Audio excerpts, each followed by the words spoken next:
आज के महाभारत की कथा में हम श्री कृष्ण के पुत्र और दुर्योधन की पुत्री के विवाह के विषय में जानेंगे। चलिए शुरू करेंगे। महापुराण महाभारत, जिसे पांचवा वेद भी कहा जाता है, में कई ऐसे रहस्य हैं जिनके बारे में बहुत ही कम लोगों को पता है। मैंने पिछले भाग में भानुमति और दुर्योधन की पुत्री लक्ष्मणा के बारे में चर्चा की थी, लेकिन क्या आप जानते हैं लक्ष्मणा भगवान श्री कृष्ण की पुत्रवधू थी? जी हाँ, दुर्योधन और भानुमति की पुत्री लक्ष्मणा भगवान श्री कृष्ण की पुत्रवधू थी। हम सभी जानते हैं कि दुर्योधन भगवान श्री कृष्ण को खास पसंद नहीं करते थे, क्योंकि भगवान श्री कृष्ण पांडवों के हितैषी थे और कौरव बचपन से ही पांडवों को मारने के लिए षड्यंत्र रचते आ रहे थे। अब यह प्रश्न उठना स्वाभाविक है कि जब दुर्योधन भगवान श्री कृष्ण को पसंद नहीं करते थे, तो उन्होंने अपनी प्रिय पुत्री का विवाह श्री कृष्ण के पुत्र से कैसे कर दिया? दुर्योधन और भगवान श्री कृष्ण समधी कैसे बन गए? इस रहस्य के पीछे कथा जुड़ी है जो इस प्रकार है। जैसा कि मैंने आप सभी को बताया कि दुर्योधन एवं भानुमति की पुत्री लक्ष्मणा और भगवान श्री कृष्ण एवं रानी जाम्बती के पुत्र सांब दोनों एक दूसरे से प्रेम करते थे। जब दुर्योधन को इन दोनों के प्रेम के बारे में पता चला, तो दुर्योधन ने भगवान श्री कृष्ण के पुत्र से अपनी पुत्री का विवाह करने से इनकार कर दिया। लक्ष्मणा के विवाह के लिए दुर्योधन ने स्वयंवर का आयोजन करवाया।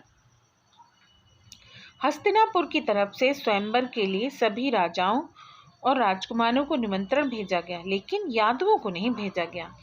जब भगवान श्री कृष्ण के पुत्र सांब को यह पता चला,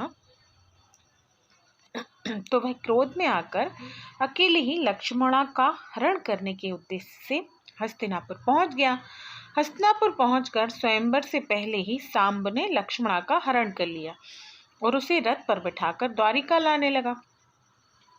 जब यह बात दुर्योधन को पता चली, तो उसने हस्तिनापुर की विशाल सेना को लेकर सांब का पीछा किया। हस्तिनापुर की सेना के साथ सांब अकेले ही मुकाबला करने लगा, लेकिन इतनी बड़ी विशाल सेना का मुकाबला वह अकेला कब तक करता? सांब हार गया और कौरवों ने उसे बंदी बना लिया। इधर द्वारिका में कौरवों द्वारा सांब को बंदी बनाए जाने की सूचना भगवान श्री कृष्ण और बलराम को मालूम हुई। यह सूचना पाकर भगवान श्री कृष्ण क्रोधित हो उठे और दुर्योधन से युद्ध के उद्देश्य से हस्तिनापुर जाने के लिए तैयार हो गए। भगवान श्री कृष्ण को क्रोधित देखकर दाऊ बलराम जी को समझाते हुए कहा, हमारा सांब दुर्योधन की पुत्री लक्ष्मणा से प्रेम करता है और उससे विवाह करने के उद्देश्य से ही वह लक्ष्मणा का हरण करने गया था। इस कारण हमें चाहिए कि इस समस्या का समाधान युद्ध से न करके बातचीत करके हल करें। बलराम जी यह जानते थे कि पुत्र भावना में बहकर श्री कृष्ण अपने पुत्र सांब को बंदी छुड़ाने के लिए युद्ध करेंगे और किसी को भी नहीं छोड़ेंगे। इस कारण बलराम जी ने भगवान श्री कृष्ण को समझाते हुए कहा कि दुर्योधन मेरा शिष्य है, मैंने उसे गदा विद्या प्रदान की है, वह अपने गुरु की बात को नहीं टालेगा और सांब और लक्ष्मणा के विवाह के लिए अपनी स्वीकृति दे देगा। बलराम जी ने आगे कहा कि मैं अकेला ही हस्तिनापुर जाता हूँ और इस समस्या का समाधान करके लक्ष्मणा और सांब को शीघ्र लेकर आता हूँ। भगवान श्री कृष्ण बलराम जी की बात को मान गए। बलराम जी कुछ सैनिकों को साथ लेकर हस्तिनापुर की तरफ कूच कर गए। हस्तिनापुर की सीमा के समीप आकर उन्होंने अपना पड़ाव डाल दिया और अपने आने की सूचना दुर्योधन को भिजवाई।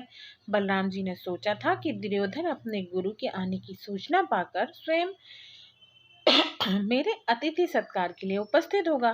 तब मैं शान से दुर्योधन के साथ हस्तिनापुर जाकर सांब और लक्ष्मणा के विवाह की बात करूंगा। लेकिन 2 दिनों तक प्रतीक्षा करने के बाद भी ना तो दुर्योधन ही उनकी सेवा में उपस्थित हुए और न ही दुर्योधन की तरफ से कोई संदेश आया। 2 दिन के पश्चात बलराम जी ने क्रोध में आकर स्वयं ही हस्तिनापुर पहुंच गए और दुर्योधन के समक्ष जाकर सांब और लक्ष्मणा के विवाह का प्रस्ताव रखा और श्री कृष्ण पुत्र सांब को उन्हें सौंपने के लिए कहा, जिसे दुर्योधन ने तत्काल ही मना कर दिया। दुर्योधन का जवाब सुनकर बलराम जी का क्रोध चरम सीमा पर पहुंच गया और बलराम जी ने अपना रौद्र रूप धारण करते हुए अपने शस्त्र हल से संपूर्ण हस्तिनापुर की धरती को खींचकर गंगा में डुबोने के लिए चल पड़े। संपूर्ण हस्तिनापुर में हाहाकार मच गया। बलराम जी का रौद्र रूप और हस्तिनापुर की धरती की यह दशा देखकर दुर्योधन सहित सभी कौरव भय से कांपने लगे। बलराम जी का क्रोध अपने चरम सीमा को पार कर रहा था। यह सब दृश्य देखकर दुर्योधन दौड़कर बलराम जी के पास पहुंचा और उसने बलराम जी का पैर पकड़ लिया और उनसे माफ़ी मांगने लगे। दुर्योधन को माफ़ी मांगते देखकर बलराम जी का क्रोध शांत हुआ और उन्होंने दुर्योधन से पूछा, क्या तुम श्री कृष्ण पुत्र साम के साथ अपनी पुत्री लक्ष्मणा का विवाह करने के लिए तैयार हो? दुर्योधन ने बलराम जी को कहा, हाँ मैं तैयार हूँ। आप शाम को मेरी पुत्री को ले जा सकते हैं। आप शाम और मेरी पुत्री को ले जा सकते हैं। बलराम जी का क्रोध शांत हुआ। इसके बाद दुर्योधन ने अपनी पुत्री लक्ष्मणा और शाम को बलराम जी के साथ द्वारिका के लिए विदा किया। द्वारिका आकर शाम और लक्ष्मणा भगवान श्री कृष्ण से मिले और उनका आशीर्वाद प्राप्त किया। आशीर्वाद देते हुए भगवान श्री कृष्ण ने कहा, तुम दोनों एक दूसरे से प्रेम करते हो, इस कारण मुझे और दाऊ भैया को यह कदम उठाना पड़ा। ना तो मैं ही दुर्योधन को पसंद करता हूँ और ना ही वो मुझे पसंद करता है। मैं केवल तुम दोनों के प्रेम को सम्मान देने के लिए दुर्योधन का समधी बनने की स्वीकृति दी है। इसके पश्चात उन्होंने अपने पुत्र शाम और दुर्योधन की पुत्री लक्ष्मणा का विवाह वैदिक रीति रिवाज के अनुसार संपन्न कराया और इस तरह भगवान श्री कृष्ण और दुर्योधन आपस में समधी बन गए। आप मुझे बताइए ये कथा आपको कैसी लगी।